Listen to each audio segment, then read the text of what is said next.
MotoGP Teruel sajikan episode kedua balap motor kasta tertinggi di tanah Aragon. Jika pekan lalu kita sudah jalan-jalan di pusat ibu kota Zaragoza, siang ini kami akan mengajak GP Mania masuk ke dalam Motor City Kompleks Alcanis Teruel.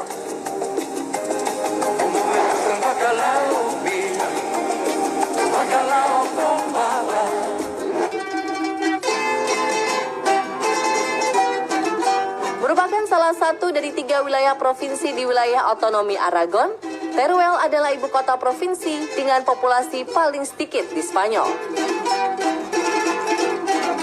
151 kilo ke arah timur laut dari pusat kota provinsi Teruel, Alcanis jadi destinasi utama para GP Mania.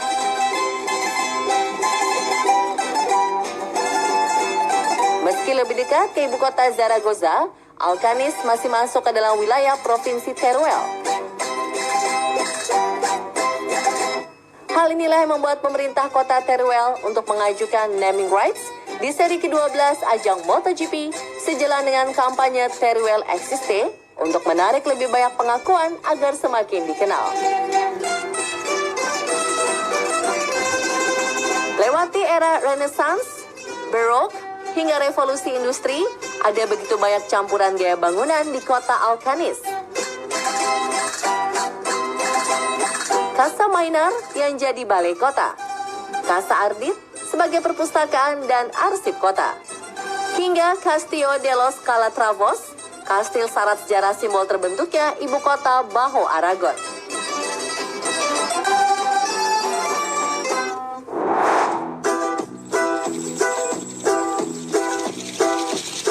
Bukan tanpa alasan, sirkuit Motorland didirikan di ujung provinsi Teruel ini.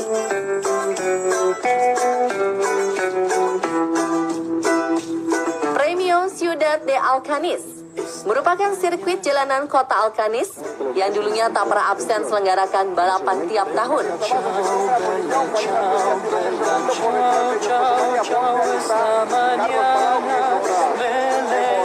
Banyak kejuaraan dan nama besar turun di lintasan ini.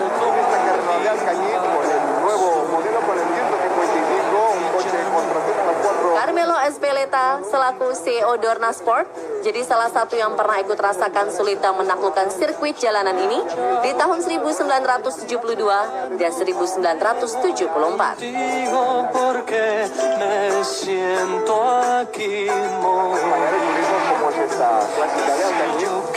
Semangat menambah proteksi keamanan dan mengurangi resiko tradisi yang terlalu berbahaya, jadi cikal bakal sirkuit Motorland Aragon diinisiasikan.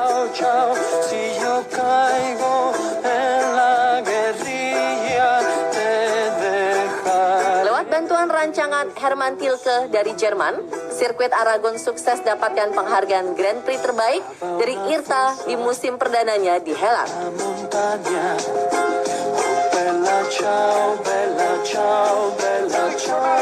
Dengan kemenangan Alex Rins pekan lalu, menambah catatan deretan para Spaniard di sirkuit ini. And Alex Rins takes Suzuki's first win of 2020. Sore nanti, Alcanis kembali berikan tantangan kedua bagi para satria balap kuda besi. Saksikan duel serunya hanya di Trans 7.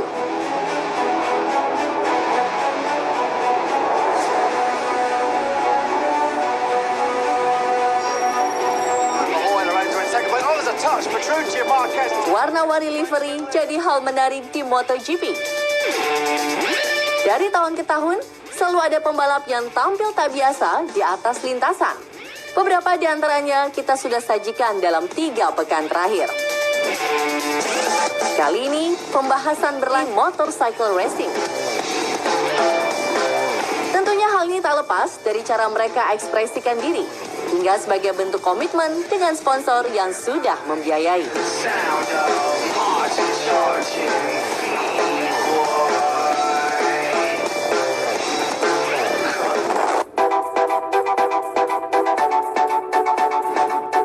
Casey Stoner dan mendiang Nicky Hayden jadi 2 juara dunia yang pernah diberi keistimewaan oleh sponsor dan tim untuk ekspresikan jiwa nasionalisme mereka dengan motor berlivery bendera negaranya.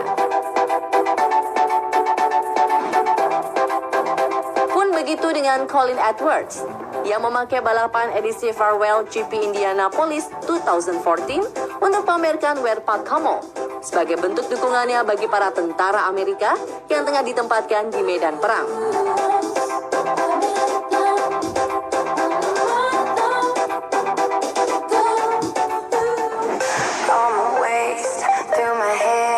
Werpak dan bodi motor adalah penyampai pesan berskala masif di industri motorsport. Karenanya saat sebuah tim mendapatkan permintaan khusus dari para partners, riders selalu profesional.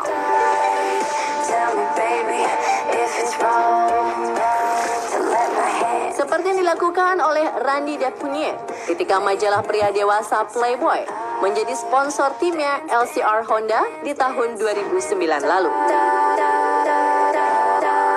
Memberikan konsekuensi perubahan warna pada motor dan baju balapannya, Randy juga ditunjuk lakukan kegiatan promosional yang tak biasa.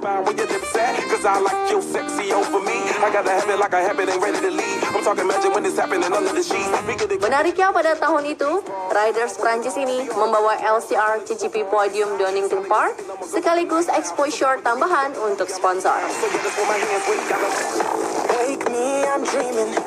Exposure juga lah membawa Paris Hilton, sosialita Hollywood, masuk ke arena MotoGP. Di tahun 2011, ia mensponsori Blue Sense BQR yang baru merekrut Maverick Viñales untuk balapan di kelas 125cc dan merubah namanya menjadi Paris Hilton Racing Team. Hebatnya remaja yang kala itu masih berusia 16 tahun ini bisa langsung menang 4 kali dan berada di posisi 3 kejuaraan dunia pada tahun debutnya.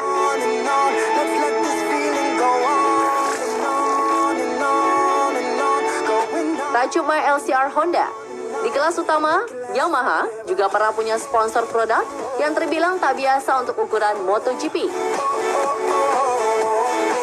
Pada penghujung musim balap 2009, tim Garputala disupport oleh Steril Garda Yamaha Team. Steril Garda adalah produk olahan susu yang berasal dari Italia.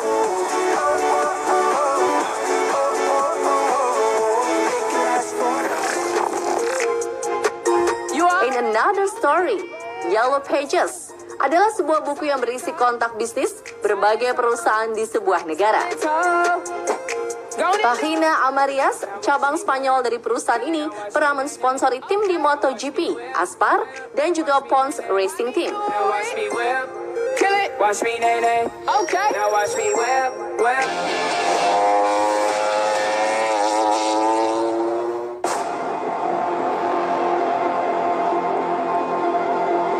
Kisah indah penuh luapan kebahagiaan maupun ekspresi kekecewaan usai tuai kegagalan. Berikut adalah rangkuman peristiwa yang terjadi di balapan seri ke-11 pekan lalu.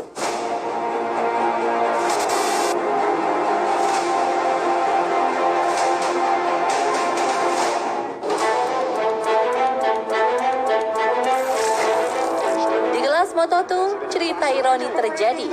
Luca Marini tersungkur ke gravel ketika race baru berjalan 3 lap. Pupus sudah harapan adik Valentino Rossi ini untuk pertahankan singgasana klasemen.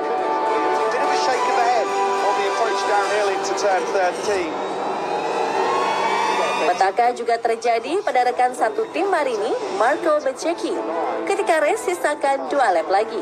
Padahal rider bernomor 42 ini sempat pimpin balapan.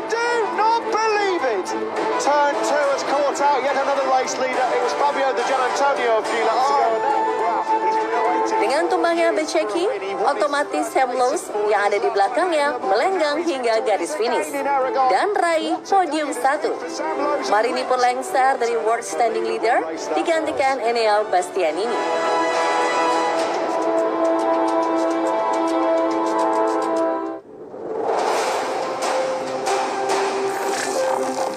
Pemandangan tak biasa tampak di pedok Valentino Rossi. Garasinya sepi. There is no activity. Yap, setelah terkonfirmasi positif COVID-19, The Doctor wajib jalani isolasi. Alhasil, ia harus absen di beberapa seri. Rumor pun beredar soal beberapa nama sebagai kandidat pengganti Rossi.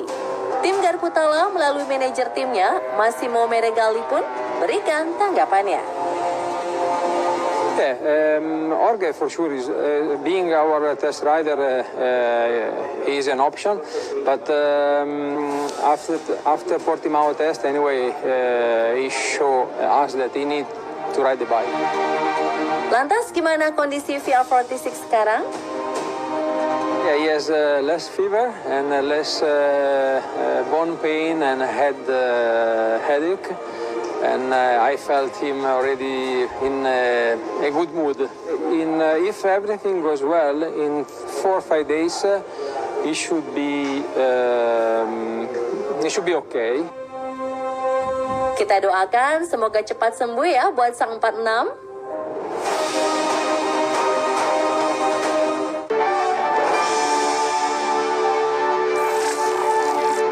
Tim Suzuki X-Star kembali ciptakan sensasi. Duet Maut Rider Spanyol ini tunjukkan performa apik di kandang sendiri. Setelah Joan Mir mencuat dan jadi salah satu title contender musim ini, rekan satu timnya Alex Rins berhasil tuntaskan misi. Setelah salib lawan-lawannya dengan berani, akhirnya Rins kukuhkan gelar raja baru di Motorland Aragon. Sementara Mir juga berhasil gusur singgasana Fabio Quartararo dari puncak klasemen dengan selisih 6 poin.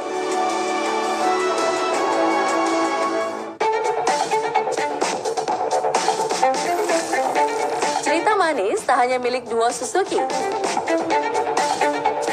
Alex Marquez pun patut berbangga diri setelah pembuktian kerja keras yang berbuah capaian prestasi. Alex Marquez who gets a dry podium to follow up his one. Perlahan namun pasti, adik Marc Marquez ini mulai konsisten kumpulkan poin di tiap seri. Tak cuma soal angka, double runner-up pada 2 balapan terakhir sungguh bermakna bagi tim maupun orang-orang terdekatnya. Salah satunya sang ayah, Julio Marquez, yang terkenal ekspresif ketika mendukung anak-anaknya. Alex, dos curvas, tío.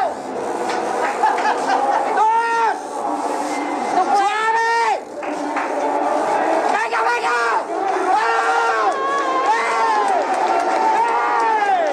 Aduh, jadi kudeg-degan liatnya. Serupa dengan ayahnya, Mark pun bagikan momen ketika ayah menonton balapan adik tercinta di rumah bersama para kerabat.